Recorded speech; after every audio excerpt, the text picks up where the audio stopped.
This is the final part of this video, and in this part we're going to talk about the interior of your property. Okay, there's 10 easy things that you can do, once again, that don't cost money but make a huge difference. For example, number one, you want to check your entry floorway into the house. Okay, it's usually not a real huge area. Check it out and make sure it's always clean, or if it needs to be replaced, replace it. It's a good practice to do that anyway, because when people are coming in from the outside, they step in the entryway. If it's a hard surface floor, then the chances of bringing any water or from the rain or anything from the outside are a lot less than if you were to step into a piece of carpet. So you'll see this in a lot of homes for that very reason. It's a hard flooring, and they have something where you can wipe your feet on before you walk in the carpet. So check that area out. Okay, also remove 1/3 of the furniture from your home. I've been in homes where I've seen 2 coffee tables in the living room and all kinds of lamp stands and a lot of clutter. And it made the house look small. They removed it, house looked larger, more spacious, more inviting, more comfortable living. Okay. Also, you want to oil your squeaky doors and tighten any loose doorknobs. I mean, when you go to open the door, it goes click, that squeak, you know, it sounds like an Alfred Hitchcock movie or something, where what's lurking behind the squeaky door. And then if the doorknobs are all loose, you turn it and it doesn't feel very secure, like it's going to come off. And that's an easy thing, so just a little WD-40 and spray it in the hinges and get rid of the leaks, or squeaks, I should say. Okay, also number 4, we're all guilty of this. How many times you go in the house and you turn the light and the lamp doesn't work because the bulb's burnt out, and you let it go for a while and then you finally replace it, okay? Or there's a lamp that you don't use as often. Well, guess what? For some reason or other, if that's the lamp you don't use as often and the light's burned, the buyer goes to flip the switch, the bulb doesn't go on, the lamp doesn't go on because the bulb's burnt, and all of a sudden they're thinking, oh, electrical problem, what's wrong, didn't go on, something could be wrong with the electric. Oh, this is a burnout bulb. So, you want to eliminate any of those problems from seeping in from the very beginning to put people at ease that, no, it's not an electrical problem, it's just a burnout light bulb, okay? Also, you want to clean and repair all your windows.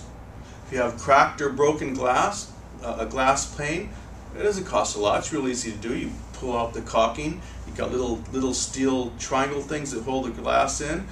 You measure, put the new piece of glass, put the little triangle things that hold the glass in, put the caulking, end of story, done. Real easy to do. If the window has a problem, sometimes you have you might open the window and all of a sudden comes crashing down. You have a broken sash. Once again, replace a sash. It's just a little piece of rope in the older homes that have that, and that can be taken very easy. Or you might have windows that are you can't even open them because when you painted them shut. Well, just get a putty knife, or not a putty knife, a utility knife, cut around it, make sure the paint's loose so you can open and close the window.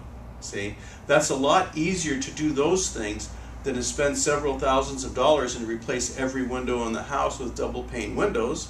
Now, if your windows are all busted up and they're beyond repair, then again, that may not be a bad idea to do that as well, okay? But for now, we're just talking about making sure that your windows work properly. There's no busted glass in them and things of that nature, okay?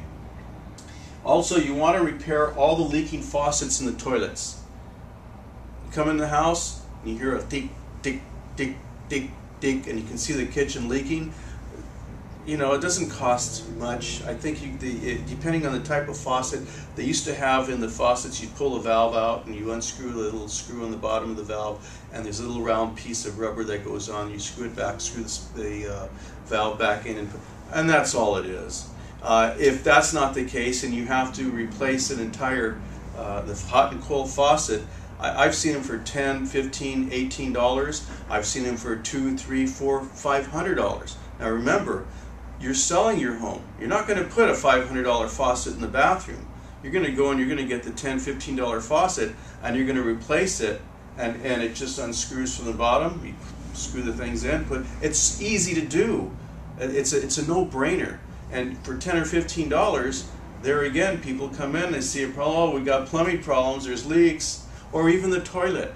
You know, you might have a toilet that's running, always running, because something's wrong with the float. It doesn't cost much to replace the float inside the toilet. Those are easy things. Or the flapper.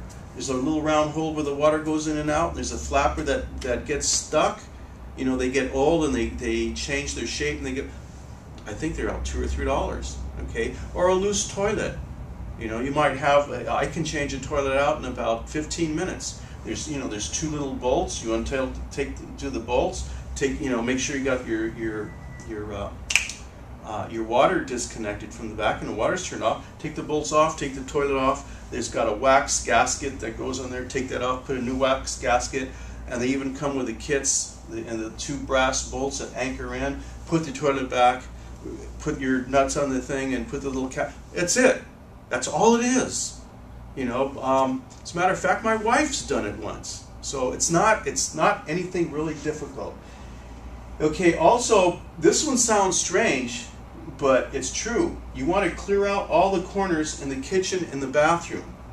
Many times people will put things in corners. You know, you may have stuff stacked in the corner in the kitchen or in the bathroom, and it just makes the place, it shrinks it down to nothing.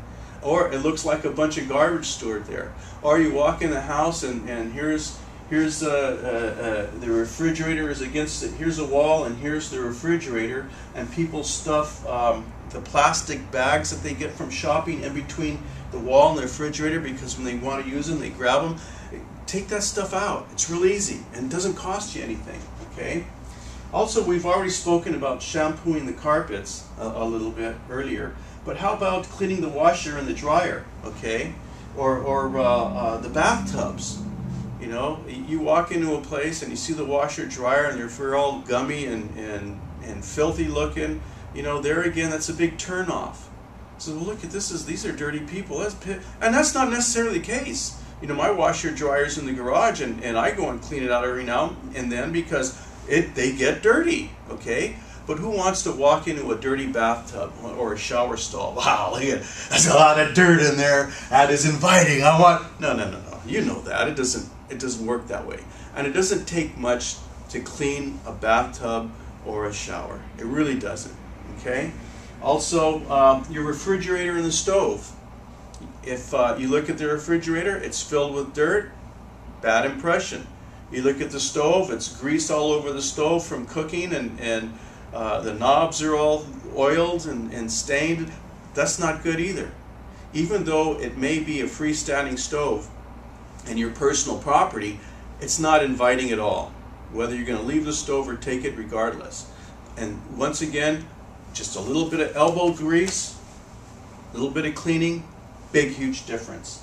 Okay, also, you want to clean out all your closets and all the clothes that you haven't used in the last couple of years, you don't use often.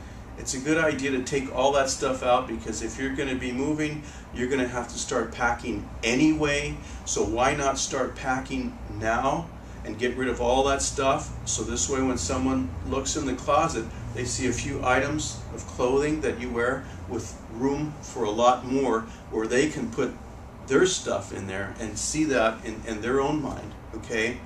I've covered a few items here on the things that turn off buyers, the exterior and the interior. I have a lot more to say, however, I can't do it in such a short period of time. That's why I created a special report that's called 44 Tips for Preparing Your Home for Sale. And it's quite intensive, and it's got a lot of good information in there in addition to what I've already given you. If you're interested in receiving one of these reports for free, it doesn't cost you nothing, you can call me at this number, 562-400-8123, and I will give me your name and address, and I will send you the report. Once again, it's free.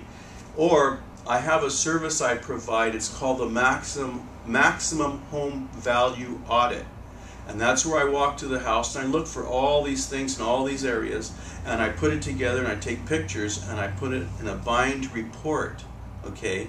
And in this report, it's specific to your house, and it suggests all these things that need to be done in the event that you may overlook something. I probably won't, okay?